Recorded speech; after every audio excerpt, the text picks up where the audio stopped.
Hello everyone, কেমন আছো তোমরা সবাই? আশা করছি খুব ভালো আছো। আমরাও ভালো আছি। নতুন একটা ব্লগে অনেক অনেক স্বাগত, অনেক অনেক ভালোবাসা।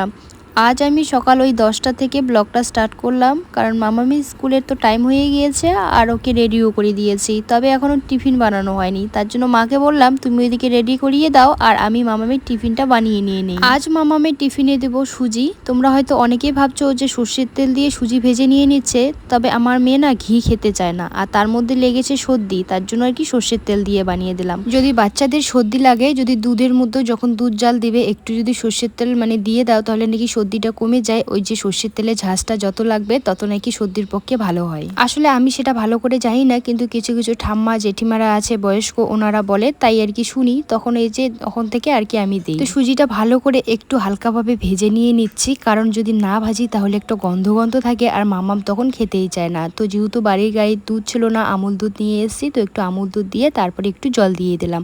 তো জল দেওয়ার পরে তারপরে দিয়ে দেবো একটু পরে চিনি। এখন আর চিনি দেবো না, ওই যে দুধটা হালকা হালকা পড়লো তখন না একদম দলা দলা বেঁধে যাচ্ছিল। তো আবারও একটু দুধ দিয়ে জল দিয়ে ভালো করে তখন ঘেটে নিয়ে নিলাম, তখন আর কি দলাটা ছাড়িয়ে গেলো, না হলে তো ভালো করে এই যে সিদ্ধই হবে না, সেদ্ধ না হলে ভালোও লাগবে না। তো দেখো এই যে আমার সুজি কিন্তু কমপ্লিট। এই সুজির মধ্যে যদি কিশমিশ বাদাম কোনো কিছু থাকলে দিলে বেশি একটা ভালো লাগতো, যেহেতু আমার নেই তার জন্য দিলাম না। তো এইদিকে মামামকে এইদিকে টিফিন রেডি করে দিয়ে রাস্তার পারে তুলে দিয়ে এখন চলে আসলাম আমি বাড়িতে এসে এই যে এখন কড়াইটা মেজে নিয়ে নিয়েছি। এই কড়াইয়ের হালাত একদম খারাপ হয়ে গিয়েছিল, তো তার জন্য ভাবলাম না কড়াই আর কয়েকটা বাসনপত্র আছে, তো সেগুলো আর কি মেজে নিয়ে নিই। আসলে আমার ভিডিও শ্যুট করতে যতটা না পরিশ্রম হয়, তার থেকে বেশি করে পরিশ্রম হয় আমার ভিডিও আপলোড দিতে। আমাদের এদিকে তো নেটওয়ার্কের খুবই সমস্যা, কোনো সিমেই টাওয়ার পায় না, না এয়ারটেল না জিও। তবুও বা এয়ারটেল একটু পায়, জিও তো একটুকুও পায় না। তার জন্যই কিন্তু আমি মায়ের সিমটা এখন আপাতত চালাচ্ছি।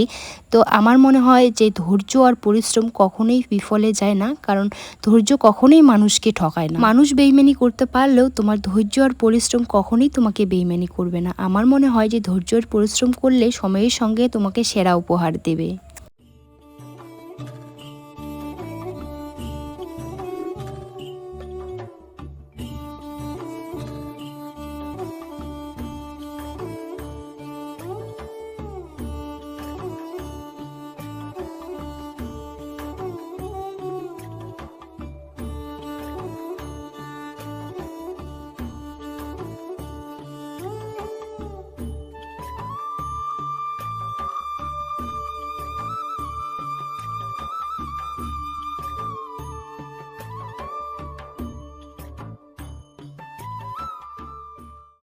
তো বাসনপত্রগুলো মেজে ধুয়ে নিয়ে ঘরের মধ্যে রেখে দিয়ে দিলাম, আর এখন একটু উঠানটা ঝাড় দিয়ে নেবো।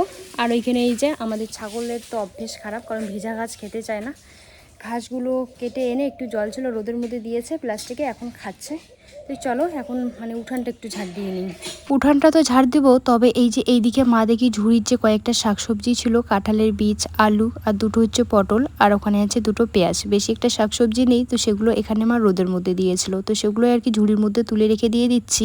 আর আমাদের ছাগলগুলোর অভ্যেস এতটাই খারাপ, ওরা ভেজা গাছ কিছুতেই খেতেই চায় না।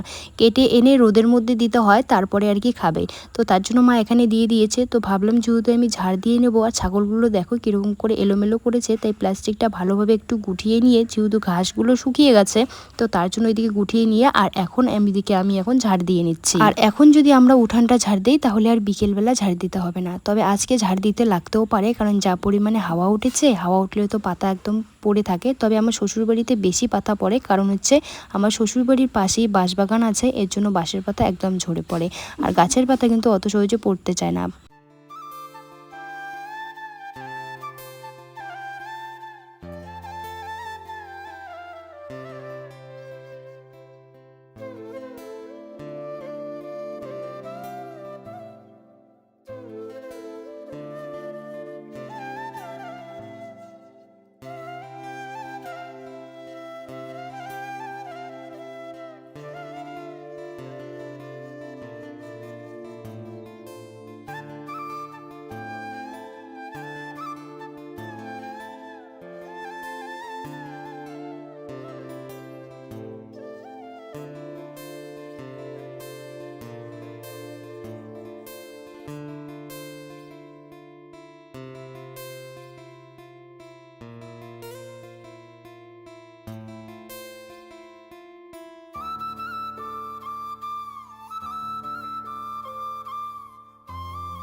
তো যাই হোক, দুপুরবেলার ঝাড় দেওয়ার পরে কোনো ভিডিওই শ্যুট করিনি। এই যে এখন বিকেলবেলা ঘুম থেকে উঠেছি, ঘুম থেকে উঠে এই যে এখন আমি এইদিকে চিরুনি করে নিয়ে নিচ্ছি। বাবা যাবে এখন দোকানে, কারণ আমার মামামকে বিকেল হতে না হতে ওকে কোনো জিনিস এনে দিতেই হবে। তার জন্য বাবাকে টাকা দিয়ে দিল মা, আর এখন যাচ্ছে দোকানে।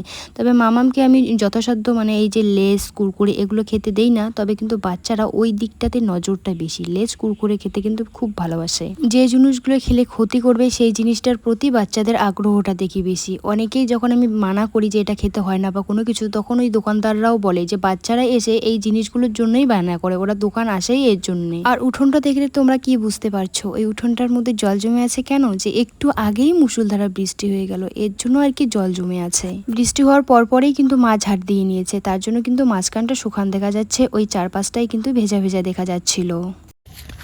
তো গাইস, এখন চলে এসেছি রাস্তায়। এই দেখো, একটু আগে বৃষ্টি হলো, তাই একদম ঠান্ডা পরিবেশ এখন। আর মামাম যাচ্ছে ওই যে ওর দাদুনের ওইখানে, কালভার্টের ওইখানে বসে আছে। আর এখন আসলাম আমি এই দিকে ভিডিও আপলোড দেওয়ার জন্য। তো আমরা যাচ্ছি এখন দোকানে, মাম্মাম, আমি, তার সঙ্গে হচ্ছে মা। তো হেঁটে হেঁটেই যাচ্ছি। আমাদের একটা কি অভ্যেস হয়ে গেছে, মানে সন্ধ্যার টাইমে ঘোরাঘুরি করা। তো চলো এখন যাই। মা, আমি গেলাম। যাও।